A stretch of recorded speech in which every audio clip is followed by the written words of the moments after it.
April 6, 2026.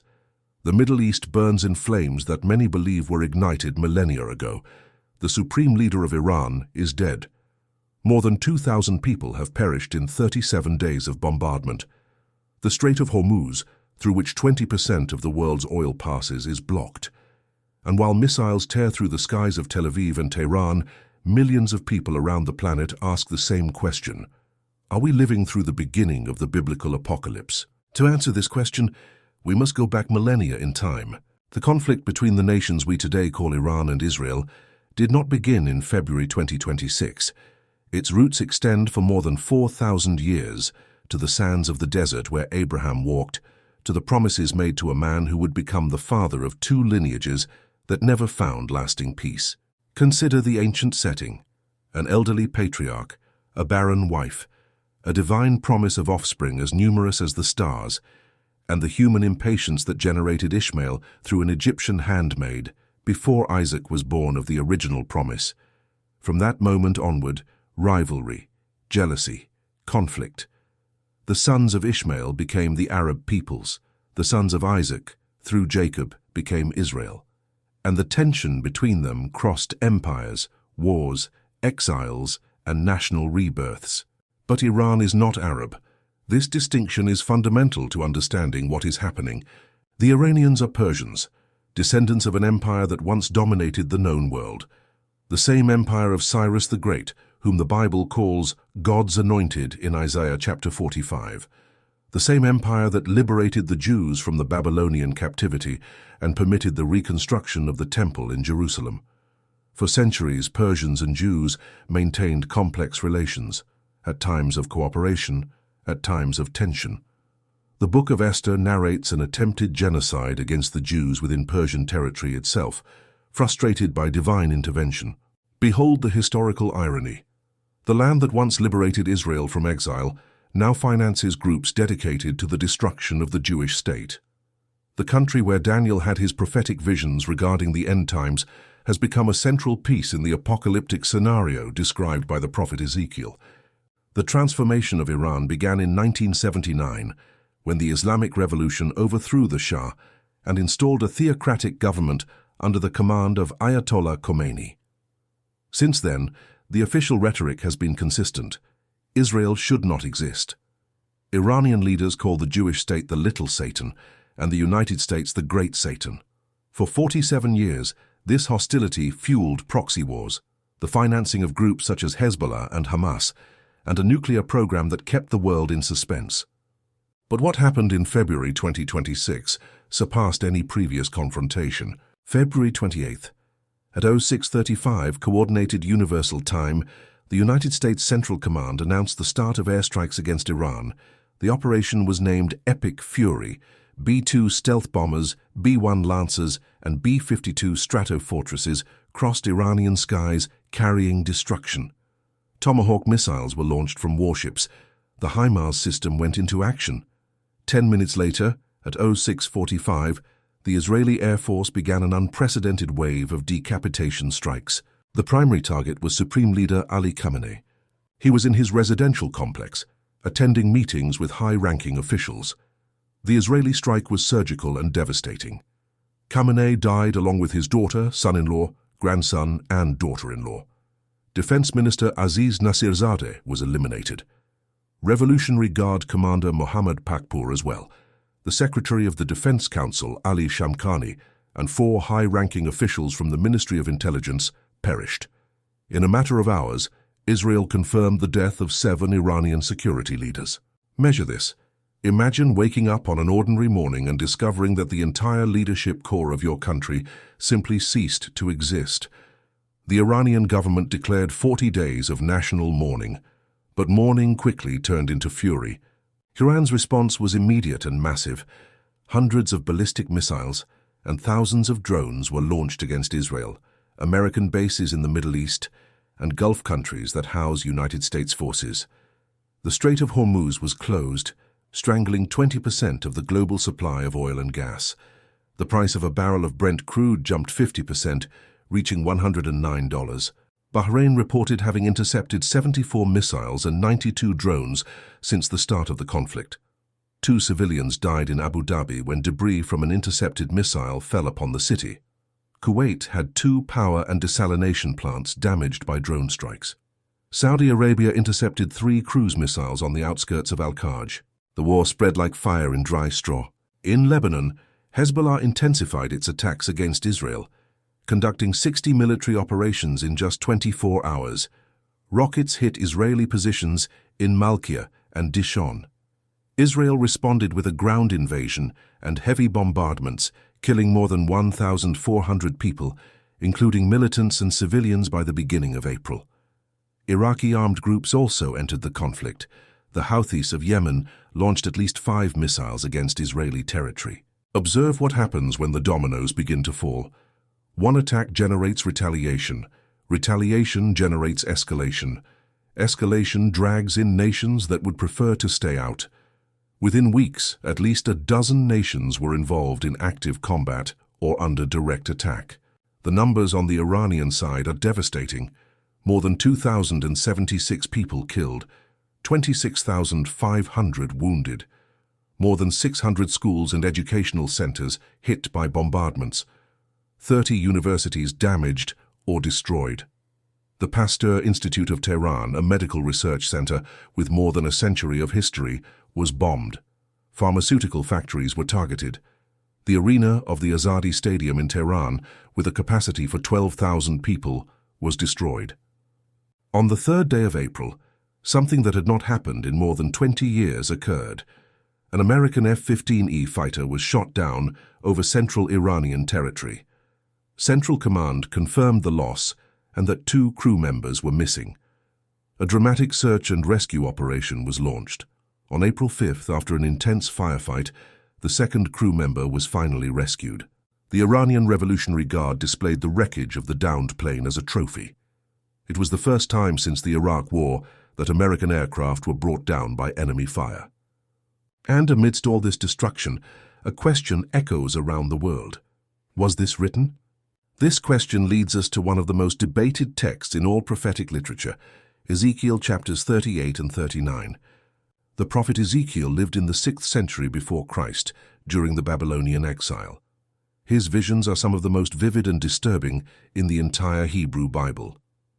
In chapters 38 and 39, he describes a future invasion of Israel by a coalition of nations led by a mysterious figure called Gog from the land of Magog. Who is Gog and where is Magog? Scholars have debated these questions for centuries. In the text of Ezekiel, Gog is described as the prince of Rosh, Meshech, and Tubal. Many modern interpreters associate Rosh with Russia based on phonetic similarity and geographical location. Ezekiel says the invader will come from the uttermost north, and Russia is the only major modern power that fits this description when measured from Jerusalem. But the list of Gog's allies includes a name that leaves no doubt. Verse 5 of chapter 38, Persia. Persia was the official name of the country we today call Iran until 1935. The biblical text places Persia as the first among Gog's allies in the invasion of Israel. It is not secondary, it is not peripheral, it is the first on the list as the primary partner in this coalition. Now consider the current scenario. Russia and Iran have strengthened military and economic ties in recent years. Russia provided anti-aircraft defense systems to Iran. Iran provided drones to Russia for use in the war in Ukraine. Vladimir Putin visited Tehran in July 2022, causing a stir on social media when the hashtag Ezekiel38 began to trend. But beware of hasty interpretations. Not all scholars agree that Ezekiel 38 describes events of our time. Some argue that the prophecy was already partially fulfilled in historical invasions. Others believe it refers to events that will occur only after the return of Christ, during or after the millennium described in Revelation chapter 20. The book of Revelation itself mentions Gog and Magog in the context of a battle that takes place 1,000 years after the second coming. The truth is that prophetic interpretation has always carried ambiguities. Throughout history, Christians identified Gog and Magog with the Goths of the 4th century, with the Ottoman Turks, with the Soviet Union during the Cold War. Each generation found ways to fit the events of its time into the ancient texts. Does this mean the prophecies are irrelevant? Not at all. What is happening in the Middle East is consistent with the scenario described by the prophets: a coalition hostile to Israel, Persia as a protagonist, tensions involving Russia and Turkey, wars and rumors of wars, nation against nation. Jesus said these would be the beginning of birth pains. The Greek word is the same for labor pains, contractions that begin, spaced out and intensify until the moment of birth. In a sermon on March 1, 2026, John Hagee, founder of Christians United for Israel, declared, "Prophetically, we are exactly on time." He prayed for God to intervene on the battlefield, but the Military Religious Freedom Foundation reported more than 200 complaints from American military personnel. Commanders were allegedly telling troops that the war was part of a divine plan to provoke Armageddon and the return of Jesus Christ. Scholars warn of the dangers of military policies guided by apocalyptic beliefs. When leaders believe that victory is necessary to fulfill biblical prophecies, they argue there is no limit to what they might do. But biblical prophecy was not given to scare us. It was given to prepare us. Jesus told his disciples that when they saw all these things, they should know the end is near. But he also said, "Watch and pray." The correct posture before the signs is not hysteria, but serene vigilance. And there is something deeper happening that many do not perceive. Khorasan, despite decades of brutal persecution against Christians, is experiencing one of the greatest spiritual revivals in the world. Underground churches are multiplying. Converts risk their lives to follow Jesus. Persecution, paradoxically, has fueled the growth of faith. While missiles cross the skies, there are Iranians discovering for the first time the words of Jesus. And this leads us to the heart of the gospel, because in the end, biblical prophecy is not about battle maps or timelines of events. It is about people. It is about souls. It is about the question every human being needs to answer. What will you do with Jesus? The same Jesus who was nailed to a Roman cross, who pronounced 7 last words that echo through the centuries. "Father, forgive them, for they know not what they do." Amidst war, amidst hatred, amidst destruction, these words remain: forgiveness, grace, mercy for those who do not deserve it. There is a silent invitation in these words that crosses millennia to reach you. There is a depth in this message that many people know by hearing but have never truly experienced. The final words of Christ on the cross are not merely historical record, they are spiritual revelation. Each of them carries an eternal weight that can completely transform your understanding of who God is and what He did for you. If you wish to deepen this spiritual journey, there is a resource that can help. We have prepared a digital book called The 7 Last Words of Jesus That Shook Jerusalem. This material reveals the profound meaning of each word that Christ pronounced while carrying upon himself the weight of the sins of humanity. To access it right now, take your cell phone, open the camera app, and point it at the square code appearing on the screen. A secure link will appear automatically. Tap it and you will be directed to the page where you can begin your reading immediately. If you prefer, the link is also available in the description of this video. On a cell phone, tap the video title or the More option to see the full description. On a computer or television, look just below the video. Thousands of people are already deepening their faith through this reading. By accessing the book, you also help keep this channel active, allowing us to continue producing biblical content like this. Access now and comment Amen. The war continues. Trump gave a speech stating that central strategic objectives were close. He said the conflict could end in 2 to 3 weeks. Hours later, Iran launched a new wave of missiles against Israel. Sirens sounded in Bahrain immediately after the pronouncement. Dubai heard explosions, while anti-aircraft defenses worked to intercept projectiles. 14 people were injured near Tel Aviv, including an 11-year-old girl. Iran rejected a 15-point peace plan presented by the United States. Foreign Minister Abbas Araghchi said that trust in negotiations with Washington was at zero. Trump threatened to bomb Iran back to the Stone Age. The Iranian military command responded by calling the threat a helpless, nervous, and stupid action. Russia evacuated 200 additional employees from the Bushehr nuclear power plant after a deadly attack on the facility's perimeter. The Iranian minister warned that such attacks expose the entire region to the risk of radioactive contamination. Spain, France, and Italy restricted American military operations. The United Kingdom called a meeting with 35 countries to discuss how to reopen the Strait of Hormuz after the end of the fighting. And while diplomats calculate and generals plan, ordinary families pay the price. An Iranian mother holds the body of her 7-year-old son, killed when a missile hit their neighborhood. An Israeli father carries his daughter to a bomb shelter while sirens wail for the 3rd time on the same day. Schools closed, hospitals overwhelmed, millions of Lebanese displaced with no prospect of return. The numbers are abstract until you imagine faces. 2,076 deaths in Iran, 26,500 wounded. More than 1,400 dead in Lebanon in little more than a month. Suffering does not choose sides. Mourning does not respect borders. And amidst this scenario, something extraordinary happens in the hearts of many people. War forces existential questions that daily life allows one to ignore. What happens when I die? Is God seeing this? Does he care? Jesus never promised that his followers would be immune to suffering. On the contrary, he said, "In the world you will have tribulations," but he added, "Be of good cheer, I have overcome the world." The victory of Christ is not the absence of battle, it is the presence of hope in the midst of battle. It is not escaping the cross, it is crossing it knowing that the resurrection comes after. The 7 last words of Jesus on the cross were pronounced in the midst of indescribable pain. Nails pierced his hands and feet. Every breath was agony, and yet he spoke.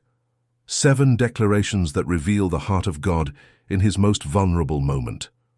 If you want to understand who God really is, look at the cross. The 7 last words of Jesus that shook Jerusalem explores each of these declarations with transformative spiritual depth. The QR code is on the screen right now. Use your cell phone camera to access it, or find the link in the video description. Deepen your spiritual journey today. The Bible does not end with destruction, it ends with restoration. Revelation chapter 21 describes a new heaven and a new earth, every tear wiped away, no death, no pain. Behold, I make all things new. This is the final promise. This is the destination for all who place their faith in Christ. No matter how many wars come, no matter how dark the world becomes, there is a dawn coming that will never end. 2,500 years ago, a prophet exiled in Babylon wrote about nations that would rise against Israel in the last days. Today, satellites broadcast live explosions over Tehran, while Bible scholars debate whether Ezekiel foresaw exactly this moment. But perhaps the most important question is not whether these prophecies are being fulfilled now. The true question is what you will do with the time that still remains. Because whether this is the prelude to the end or just another chapter in the long human history of wars and rumors of wars, one thing remains unchanged. The cross of Christ still stands. And the same words that Jesus pronounced on the tree, in the midst of the darkness that covered the earth, still echo for every person who wishes to hear them. When the ancient prophets looked to the future, they saw destruction, yes, but they also saw restoration. They saw a king who would rule with justice. They saw swords beaten into plowshares. The war between nations is real. The suffering is undeniable. But the hope is also real.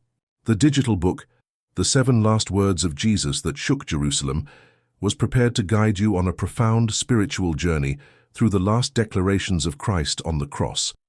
Each word reveals a dimension of God's love that can completely transform your life.